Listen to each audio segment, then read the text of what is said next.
안녕하세요. 수의학 심증 레뷰 팟캐스트입니다. 오늘은 기침의 기전과 임상 접근에 대해 김 교수님과 박 원장님과 함께 깊이 있게 알아보겠습니다. 이 주제는 환자의 삶의 질 유지 및 호흡기 질환의 조기 진단에 직결되는 중요한 임상적 의미를 가지고 있습니다. 안녕하세요. 김 교수입니다. 오늘 다룰 기침의 기전과 임상 접근은 일상 진료에서 빈번하게 마주치는 상황이지만 접근 방식에 따라 진단과 치료 결과가 크게 달라질 수 있는 중요한 주제입니다. 특히 상기도와 하기도의 구분, 그리고 기도의 보호 기전 이해에 초점을 맞춰 상세히 논의해 보겠습니다. 안녕하세요. 박 원장입니다.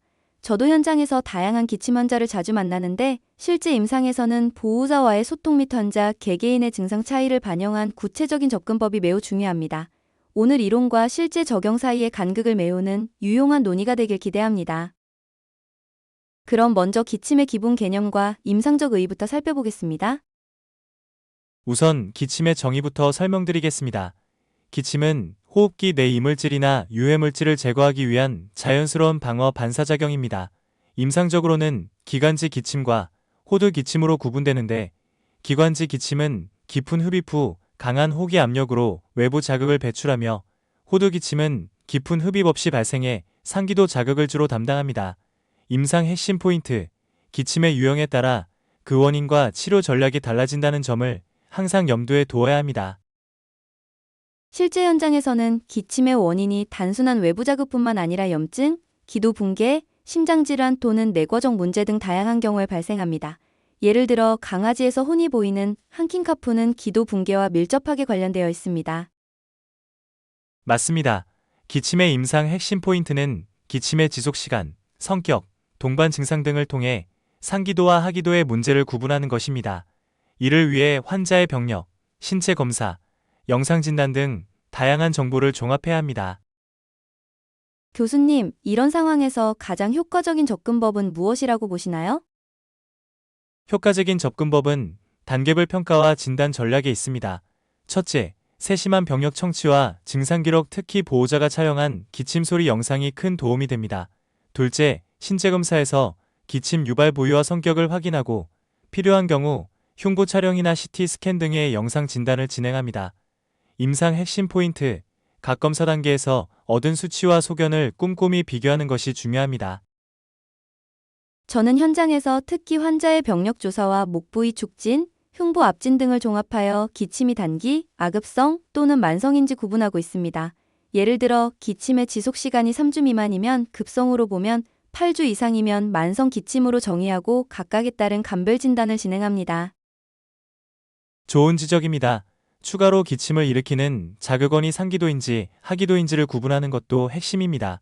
기관지 기침은 하기도 질환, 즉 만성 기관지염이나 기도 붕괴와 관련될 가능성이 크고, 호두 기침은 알레르기나 상기도, 감염에 의한 경우가 많습니다.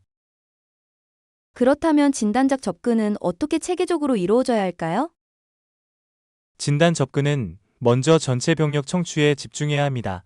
환자의 기침 시간, 빈도, 양상 및 동반 증상을 상세히 기록한 후 신체 검사 시에는 청진으로 기도의 음영, 예를 들어 쌕쌕거림, 크래클 또는 꼭 소리를 주의 깊게 평가합니다. 이후에는 혈액 검사, 흉부 X선, 그리고 필요시 브론코스코피나 TQW와 같은 추가 검사를 순차적으로 진행합니다. 임상 핵심 포인트, 정확한 병력과 신체 소견은 불필요한 추가 검사를 줄이고 정확한 진단에 기여합니다. 실제 진료에서는 진단적 딜레마가 발생하는 경우도 많습니다. 예를 들어 기침 소리가 경미하더라도 내과적 문제나 심장질환이 동반된 경우가 있으므로 보호자와의 소통을 통해 생활 환경이나 최근 접촉한 동물, 그리고 환경적 노출 요인을 파악하는 것도 매우 중요합니다. 맞습니다. 감별 진단 과정에서는 상기도 감염, 기관지 염증, 기도 붕괴, 심장 질환, 그리고 드물게는 폐종양 등 다양한 원인을 고려해야 합니다. 특히 동적, 투현, 정적 기도 붕괴는 영상 검사에서 잘 드러나지 않을 수 있으므로 임상 소견과 병력 조사의 중요성이 더욱 부각됩니다. 교수님이나 원장님께서 이런 기침 사례와 관련된 재미있는 경험이 있으신가요? 제가 기억하는 한 번은 한 소형견이 극도의 기침 발작을 보이면서 보호자와 함께 병원 대기실에서 모두 당황했던 사건이 있었습니다. 그 상황에서는 기침 소리에 모두 웃음이 터졌지만 동시에 기도 붕괴와 심장 문제를 면밀히 조사해야 한다는 교훈을 주었습니다. 하하, 그런 경험은 우리 임상이에게 큰 교훈이 됩니다. 기침이 단순히 일시적인 반응으로 보일 수 있으나 근본 원인에 따라 치명적인 질환을 시사할 수 있으므로 항상 경계해야 합니다.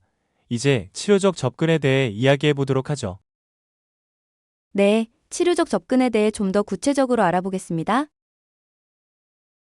실제 임상에서는 특히 ICS 흡입요법을 선호하는데 이는 부작용이 적고 직접적인 국소 효과를 기대할 수 있기 때문입니다. 또한 보호자와 충분한 상담을 통해 약물의 투여 방법과 조의 사항을 명확하게 전달하는 것이 필수적입니다. 치료 시에는 단계별 평가와 모니터링이 중요합니다. 약물 치료 후 2에서 4주 이내에 임상 반응을 평가하고 필요시 용량을 조절하거나 추가 검사를 통해 치료 효과를 재확인하는 것이 좋습니다. 임상 핵심 포인트, 지속적인 모니터링과 보호자 교육은 최종 예후에 큰 영향을 미칩니다. 모니터링과 예후 평가는 실제로 어떻게 이루어져야 할까요?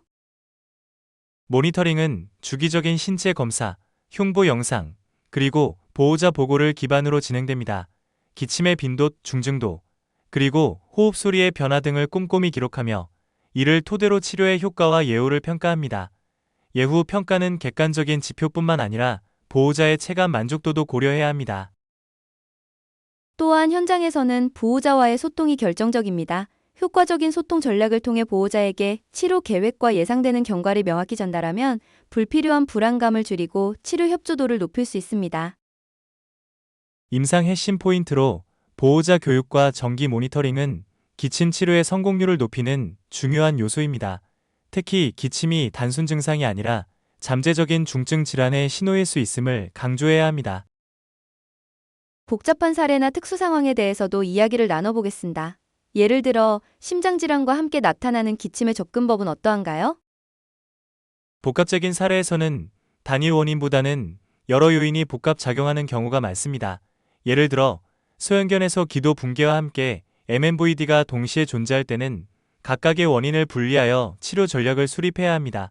이 경우 기침의 정도에 따라 두 질환 모두에 대한 치료와 모니터링이 필요합니다. 임상 핵심 포인트, 복합 사례에서는 각 인자별 평가와 단계별 치료 전략이 필수적입니다. 제가 실제로 경험했던 사례 중 한 번은 기도 붕괴와 심장질환이 동시에 나타난 소형견의 경우였습니다. 초기에는 기침이 심했으나 보호자와의 긴밀한 상담과 단계별 치료를 통해 점진적으로 호전시킬 수 있었습니다. 이 경험은 문제의 복합성을 정확히 파악하는 것이 얼마나 중요한지를 보여주었습니다. 이런 사례들은 우리에게 많은 것을 가르쳐줍니다. 마지막으로 최신 연구 동향과 향후 발전 방향에 대해 말씀드리자면 비침습적 진단 기술과 정밀 영상 진단의 발전이 기침 원인 평가에 큰 도움을 줄 것으로 기대됩니다. 향후 CT, 플로우로스코피 등 첨단 기술의 도입으로 진단 정확도가 높아지고 치료 전략도 보다 정밀하게 조정될 것입니다. 현장에서는 새로운 기술을 적용할 때 경제적 요인과 실제 적용 가능성에 대해서도 검토해야 하며 점진적으로 도입하는 방식이 바람직합니다. 임상 핵심 포인트, 최신 기술과 연구 성과를 임상에 어떻게 통합시킬 것인가에 대한 고민은 앞으로의 발전 방향에 매우 중요한 역할을 합니다. 오늘은 기침의 기전과 임상 접근에 대해 깊이 있게 알아보았습니다. 정말 풍부한 정보와 통찰을 얻을 수 있었는데요. 마지막으로 오늘 내용을 간략하게 요약해 주시겠어요? 오늘 우리는 기침의 해부학적, 생리학적 기전과 함께 상기도와 하기도를 구분하는 감별 진단, 그리고 단계별 치료 전략에 대해 심도 있게 논의했습니다. 핵심 내용으로는 기침의 기본 방어 메커니즘, 체계적인 진단 접근, 그리고 비약물 및 약물 치료 전략을 다루었습니다. 현장에서 바로 적용할 수 있는 핵심 포인트로는 세심한 병력 청취, 정확한 신체 검사, 그리고 보호자와의 적극적인 소통이 있습니다. 이를 통해 기침의 근본 원인을 파악하고 효율적인 치료 및 모니터링이 가능해집니다.